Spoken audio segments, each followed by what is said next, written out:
வணக்கம். ரிமி கிச்சனுக்கு உங்களை வரவேற்கிறேன்.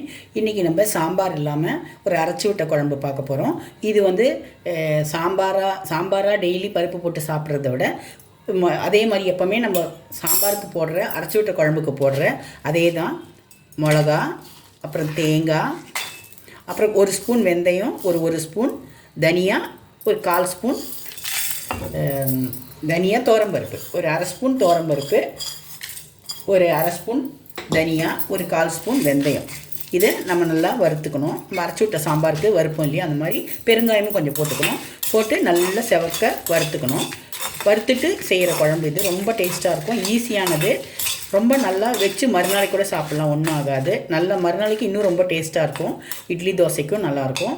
அரைச்சி விட்ட சாம்பார் மாதிரியே இருக்கும். ஆனால் வந்து பருப்பு சேர்க்காத அரைச்சி விட்ட குழம்பு இது. இதுக்கு நம்ம எந்த காய் வேணால் போடலாம். முருங்கைக்காய் போடலாம், வெண்டைக்காய் போடலாம், கத்திரிக்காய் போடலாம், சேனை போடலாம், என்ன காய் வேணால் போட்டுக்கலாம், வெள்ளை பூசணிக்காய் போட்டுக்கலாம், எது வேணால் போட்டு செய்யலாம். சாம்பார் போடுற எந்த காய் வேணால் போட்டு செய்யலாம்.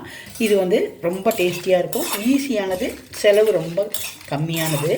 பருப்பு சேர்க்காமல், பருப்பு கொஞ்சம் அவாய்ட் பண்ணுறவங்களுக்கு இந்த மாதிரி அரைச்சி விட்ட குழம்பு செய்து கொடுத்தீங்கன்னா, எப்போவுமே பருப்பு சாப்பிட்டு போர் அடிக்குது இல்லையா, அப்போ இந்த மாதிரி ஒரு குழம்பு வச்சிங்கன்னா சாதத்துக்கும் சாப்பிட்டுக்கலாம். மீதி குழம்பு இருந்தால் நைட்டு டிஃபனுக்கும் சாப்பிட்டுக்கலாம். இது நல்லா செவக்கட்டும், பார்க்கலாம். நல்லா செவக்க வறுபடணும், கரிஞ்சிடக்கூடாது. தனியா நல்லா வறுபட்டு தோரம்பருப்பும் வறுபடணும். நான் காரத்துக்கு 3 காஞ்ச மிளகாய் எடுத்திருக்கேன், ஒரு 2 சில்லு தேங்காய் எடுத்திருக்கேன், 1 ஸ்பூன் தனியா, 1 ஸ்பூன் தோரம்பருப்பு, ஒரு 1/4 ஸ்பூன் வெந்தயம், ஒரு சின்ன துண்டு பெருங்காயம். அவ்வளோதான். நம்ம இதை கொஞ்சம் சிம்பிளானதான், ஈஸியான பொருள் தான். நான் ஒரு 2 பேர் 3 பேர் சாப்பிட்ற அளவுக்கு செய்கிறேன். நீங்கள் நிறைய பேர் இருக்கீங்கன்னா இதை விட எல்லாமே கொஞ்சம் அதிகமாக வச்சுக்கோங்க. 3 காஞ்ச மிளகானா 5 காஞ்ச மிளகாய் வச்சுக்கோங்க. ஒரு ஸ்பூன் தனியானா நீங்கள் 1/2 ஸ்பூன் தனியாக வச்சுக்கோங்க. தோரம்பருப்பு 1/2 ஸ்பூன் வச்சுங்க. எல்லாம் கொஞ்சம் அதிகமாக கூட்டி வச்சுட்டிங்கன்னா சரியாக போயிடும். நான் வெறும் முருங்கைக்காய் போட்டு தான் செய்ய போகிறேன். இப்போ நல்லா செவக்க வறுபடட்டும். தனியாக வாசனை வரணும், வெந்தயமும் வறுபடணும். அப்போ தான் நல்லா டேஸ்ட் இருக்கும். நல்லா வறுபடட்டும். வறுபட்ட அப்புறம் இதை எடுத்துடலாம். வறுபடட்டும். இப்போ தனியாவை வறுத்துட்டோம். தனியாவை எடுத்துருவோம். எடுத்து கொட்டிடுவோம். கொட்டிட்டு பெரிய கடாய் வச்சுப்போம். இந்த கடாயில் தான் செய்ய போகிறோம். அது சூடாக கொஞ்சம் லேட் ஆகும். கடாய் சூடாயிடுச்சு. 1 ஸ்பூன் எண்ணெய் விட்டுப்போம். சும்மா இந்த முருங்கைக்காயும் வெங்காயத்தையும் பச்சை மிளகாய் அதை வதக்கிறதுக்கு தான். கொஞ்சம் எண்ணெய் போதும். பச்சை வாசனை போகணும் இல்லையா, அதுக்காக கொஞ்சம் லைட்டாக வதக்கணும். ரொம்பலாம். அப்புறம் நம்ம தக்காளி வெங்காயம் இந்த இதெல்லாம் போட்டு நம்ம வேக வைக்க போகிறோம். அதனால் சும்மா லைட்டாக வறுபடணும். இது வதங்கும்போதே நம்ம இந்த தக்காளியை கட் பண்ணி போட்டுப்போம். வெண்டைக்காயில் பண்ணிங்கன்னா கூட நல்லாயிருக்கும். கத்திரிக்காயிலையும் நல்லாயிருக்கும். கத்திரிக்காய் முருங்கைக்காய் சேர்த்து பண்ணாலும் நல்லாயிருக்கும்.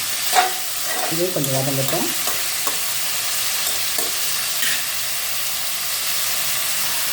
காய் வதங்கும்போதே கொஞ்சம் உப்பு போட்டுப்போம். கொஞ்சம் மஞ்சள் பொடியும் போட்டுப்போம். காயில் ஏதாவது நச்சுத்தன்மை இருந்தால் அது போடுறதுக்காக தான் மஞ்சள் பொடி சேர்க்குறோம். எல்லாம் கொஞ்சம் காயில் பிடிக்கட்டும். இது வதங்கும்போதே நம்ம வீட்டில் அரைச்ச மிளகா பொடியை, மிளகா தனியாக அரைச்ச பொடி இருக்கு இல்லையா, அதை கொஞ்சம் போட்டுப்போம்.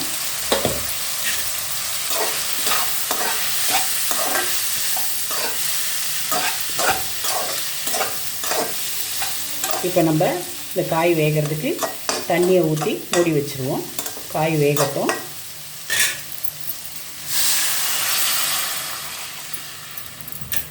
காய் நல்லா வேகட்டும்.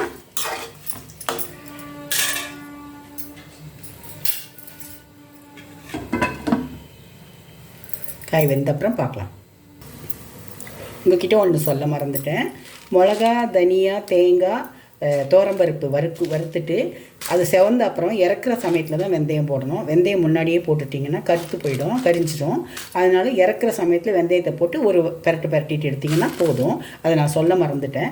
ஏன்னா வெந்தயத்தை நீங்கள் அதோடய சேர்த்து போட்டிங்கன்னா கரிஞ்சு போயிடும், அப்புறம் கசப்பாக இருக்கும் நமக்கு. அதுக்கு வெந்தயம் வந்து இதை நல்லா வறுபட்டுட்டு இறக்குற நேரத்தில் வெந்தயத்தை போடுங்க. இது இப்போ நம்ம நல்லா பேஸ்ட்டாக அரைச்சிடுவோம்.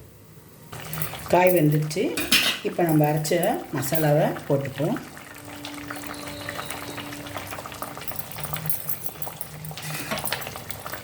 இந்த மசாலாவில் கொஞ்சம் நேரம் வேகணும். அப்போ அந்த சாரெல்லாம் நல்லா இந்த ஜூஸில் இந்த மசாலாவோட டேஸ்ட்டெல்லாம் நல்லா காயில் பிடிக்கும். அதுக்காக மசாலாவில் கொஞ்சம் நேரம் வேகணும். வறுத்தரைச்சது தான் இருந்தாலும் கொஞ்சம் அந்த மசாலானுடைய டேஸ்ட் அதில் இறங்கணும். அதுக்காக திரும்ப கொஞ்சம் நேரம் ஹை ஃப்ளேம்லேயே வேக வைங்க. இந்த காய் இந்த மசாலாவில் கொஞ்சம் வேகட்டும். அப்புறமா புளி ஊற்ற போகிறோம்.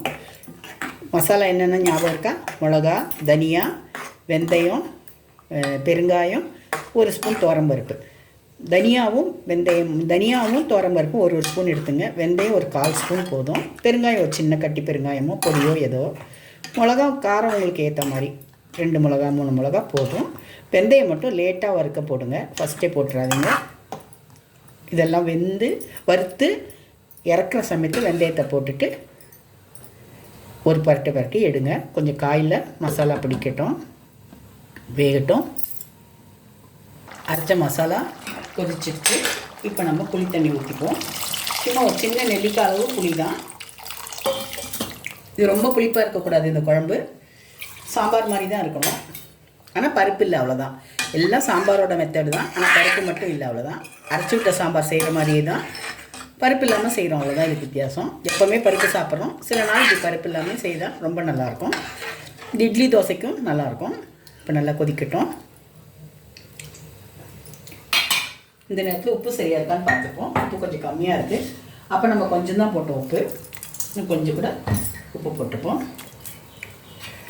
இந்த மாதிரி டிஃப்ரெண்ட்டாக நீங்கள் செய்து கொடுத்தீங்கன்னா டெய்லி சாம்பார் வைக்காமல் உங்களுக்கு வித்தியாசமாக சாப்பிடலாம். எல்லாருக்கும் பிடிக்கும். இப்போ இது கொஞ்சம் கொதிக்கட்டும். இது கொதிக்கும்போது கொஞ்சம் கருவேப்பிலையும் நம்ம போட்டுருவோம். கொதிக்கும்போதே போட்டால் தான் அந்த கருவேப்பிலையோட வாசனைலாம் நல்லா இறங்கும் குழம்புல. இப்போ நல்லா கொதிக்கட்டும். கொதித்த உடனே நம்ம இறக்கிட்டு கடுகு தாளித்தா முடிஞ்சிச்சு குழம்பு. கொதிக்கட்டும். குழம்பு ரெடி ஆகிடுச்சு. நல்ல வாசனையாக இருக்குது. அப்படியே வாசனை தூக்குது. ரொம்ப நல்லாயிருக்கு.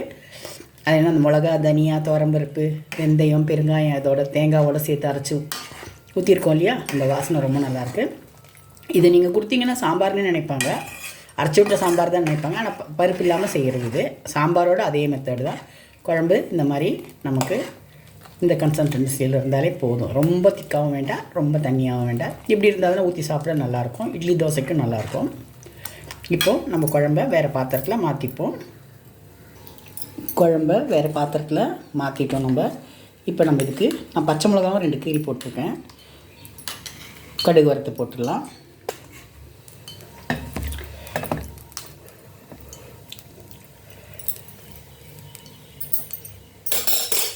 எண்ணெய் காயுது. கொஞ்சமாக கடுகு சிம்மில் வச்சுருங்க, தீக்கக்கூடாது.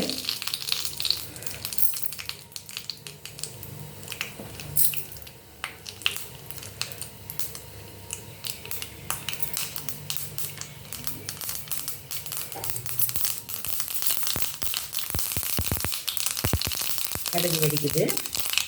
கொஞ்சமாக சிம்மில் தான் வச்சுக்கணும், தீஞ்சாமல் இருக்கட்டும். வடகம் போட்டுப்போம். வடகம் போட்டு ஆஃப் பண்ணிடலாம், ஏன்னா அந்த சூடுலேயே அது வறுபட்டுடும்.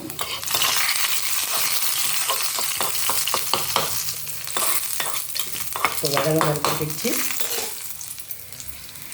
உங்களுக்கு பார்க்கறதுக்காக குழம்பு நான் மேலே வைக்கிறேன். குழம்பு ரெடி ஆகிடுச்சு.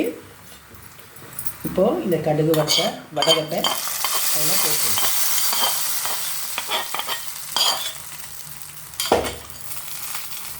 டேஸ்டியான அரைச்சி விட்ட குழம்பு ரெடி. வெள்ளை பூசணிக்காயில் வச்சிங்கன்னா ரொம்ப அற்புதமாக இருக்கும், ரொம்ப டேஸ்டியாக இருக்கும். முருங்கைக்காய் கத்திரிக்காயிலையும் நல்லாயிருக்கும், சாம்பார் மாதிரியே இருக்கும். இந்த மாதிரி நீங்கள் செய்து பாருங்கள், இதை ட்ரை பண்ணி பாருங்கள். பருப்பு இல்லாமல் இந்த மாதிரி அரைச்சி விட்ட குழம்பு ரொம்ப டேஸ்ட்டாக இருக்கும். எல்லா காயிலையுமே பண்ணலாம். இப்போ கேரட்டு பீன்ஸ் போட்டு பண்ணலாம். அவரைக்காய், முருங்கைக்காய், கத்திரிக்காய் எல்லா காயும் கலந்து போட்டு பண்ணலாம். வெள்ளை பூசணிக்காய் போட்டு பண்ணலாம்.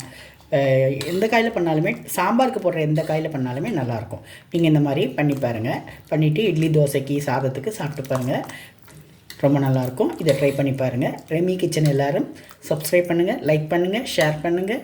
இந்த மாதிரி ஈஸி ரெசிபீஸ்க்கு எங்களை ஃபாலோ பண்ணுங்கள். தேங்க்யூ.